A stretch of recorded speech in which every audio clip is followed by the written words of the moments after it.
खरीप 2025 मध्ये अतिवृष्टी, ढगफुटी, ओल्या दुष्काळानं महाराष्ट्रात थैमान घातलं होतं. अशा वेळेस शेतकऱ्यावर अनेक संकट कोसळले होते.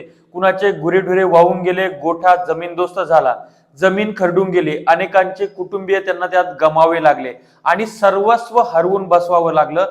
मात्र अशा याच्यामध्ये सरकार गेंड्याचं कातडं धारण करून गप्प बसलेलं होतं. सगळीकडनं सरकारची ट्रोलिंग झाल्यानंतर मुख्यमंत्री आणि तेव्हाचे दोन उपमुख्यमंत्री ऑक्टोबरमध्ये बाहेर आले आणि त्यांनी पत्रकार परिषद घेतली. 32,000 कोटी रुपयाचं पॅकेज जाहीर केलं. मात्र ते पॅकेज जाहीर करत असताना एक गोष्टीचा उल्लेख त्यांनी केला होता की 17,000 प्रति हेक्टरी प्रमाणे पीक विमा त्या ठिकाणी शेतकऱ्यांच्या खात्यामध्ये टाकला जाईल. त्या संदर्भात मुख्यमंत्री काय म्हणाले होते एकदा बघा. जवळपास 45 लाख आपले शेतकरी जे आहेत यांचा विमा आपण उतरवलेला आहे. विमा उतरवलेल्या शेतकऱ्यांना याच्या व्यतिरिक्त आता त्याचं कॅल्क्युलेशन चाललेलं आहे, पण याच्या व्यतिरिक्त अगदी कन्झर्वेटिव्ह साईडला जरी आपण पकडलं तरी ज्यांचं पूर्ण नुकसान झालेलं आहे अशा शेतकऱ्यांना साधारणपणे 17,000 रुपये हेक्टरी विम्याचे पैसे मिळतील. हे तेव्हाचे आणि आत्ताचे मुख्यमंत्री आहेत की जे सांगत होते की शेतकऱ्याच्या खात्यामध्ये 2025चा खरीपचा पीक विमा त्या ठिकाणी 17,000 पेक्षा जास्त रुपये हेक्टर प्रमाणे येणार आहे. तो अद्यापर्यंत रुपये आलेला नाहीये आणि मी युट्यूब चॅनल सोडून देईल, हे व्हिडिओ करणं सोडून देईल जर 17,000 रुपये किंवा त्यापेक्षा जास्त हेक्टरनं प्रति शेतकऱ्याला प्रति हेक्टर प्रमाणे पीक विमा मिळाला तर. कारण आम्ही रात्रंदिवस याच्यात काम करतो, आम्हाला हे माहिती आहे. हे जे ट्रिगर आहे, फक्त एकच ट्रिगर यावर्षी यांनी ठेवलेला आहे, पीक कापणी प्रयोग आधारित, आणि त्याच्या माध्यमातून वैयक्तिक विमा मिळणार नाही, मंडळा आधारित विमा मिळणार आहे.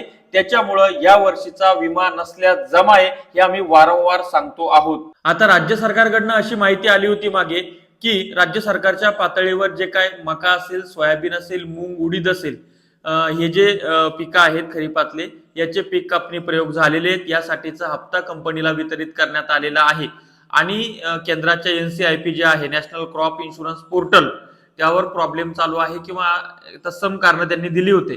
त्याच्यामुळं 7-8 दिवस लेट होतो आहे. मात्र त्या 7-8 दिवसाला आता त्या ठिकाणी 1.5 महिना होत आला तरी सुद्धा शेतकऱ्याच्या खात्यामध्ये पीक विम्याची दमडी सुद्धा जमा झालेली नाही. आता शिवराज सिंग चौहान म्हणतात राज्य सरकारला 12% व्याज लावू, कंपनीला 12% व्याज लावू. म्हणजे फेको फेको फेको और जोर से फेको. पहिलं फेकले ते फडणवीस साहेब 17,000 रुपये हेक्टर देतो, जे ऍक्च्युअल मध्ये मिळणार नाही.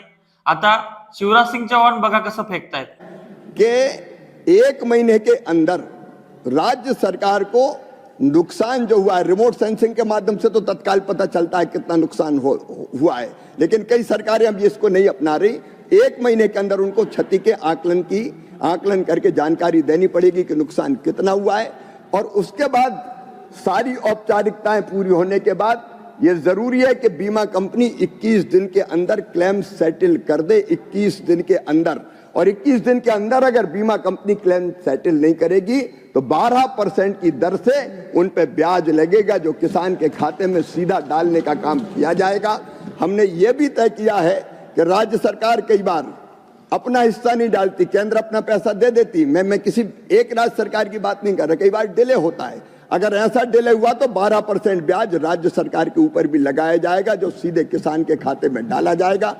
विमाच खात्यामध्ये यायला तयार नाही. जानेवारीमध्ये शेतकऱ्यांच्या खात्यामध्ये विमा जमा होणं अपेक्षित असताना फेब्रुवारी महिना संपत आलेला आहे तरी सुद्धा शेतकऱ्यांच्या खात्यामध्ये खरीप 2025चा पीक विमा जमा झालेला नाही. आणि जे आता कृषी मंत्री सांगतायत, केंद्रीय कृषी मंत्री, हे सुद्धा खोटं बोलत आहेत. हे त्या पद्धतीनं पीक विमा शेतकऱ्यांच्या खात्यामध्ये टाकत नाहीत. दुसरा महत्वाचा मुद्दा म्हणजे काय, मागच्या वर्षी 2025चा रबीचा जो पीक विमा आहे तो अद्यापपर्यंत शेतकऱ्यांच्या खात्यामध्ये पडलेला नाही. राज्य सरकारनं हप्ता टाकला नाही. माझं कृषी मंत्र्यांना आव्हान आहे की त्यांनी राज्य सरकारवर 12% व्याजाप्रमाणे ते पैसे शेतकऱ्यांच्या खात्यामध्ये टाकणार का आणि कधी टाकणार. कारण की जे क्लेम स्टेटस आपण बघतो, पॉलिसी स्टेटस, त्याच्यामध्ये गव्हर्नमेंट सबसिडी अजून जमा झालेली नाही. एकंदर शेतकऱ्यांचा खरीपाचा 2025चा असेल किंवा मागचा थांबलेला पीक विमा तो शेतकऱ्यांना कधी मिळणार याची प्रतीक्षा आहे. मात्र हे फक्त फेकाफेकी करत आहेत, जोर जोर से फेक रहे ये लोग. तुम्हाला काय वाटतं लिहा कमेंट्स मध्ये. अधिकृत अपडेट आली तर मी ती तुमच्यापर्यंत घेऊन येईल. शेती माती संस्कृतीसाठी अशाच नवनवीन व्हिडिओसाठी चॅनल सबस्क्राईब करा, साईडला असेल बेल आयकॉन दाबा. धन्यवाद.